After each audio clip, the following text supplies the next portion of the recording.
I discuss to the poem Autumn of class 9, lesson 3.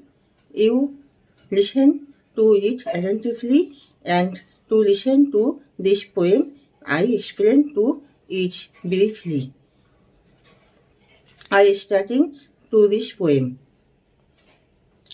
I love to the fitful ghost. আমি দমকা বাতাস পছন্দ করি। I love to the fitful ghost shaking. আমি দমকা বাতাস পছন্দ করি। Casement all the day মানে কলাথিন জানলা।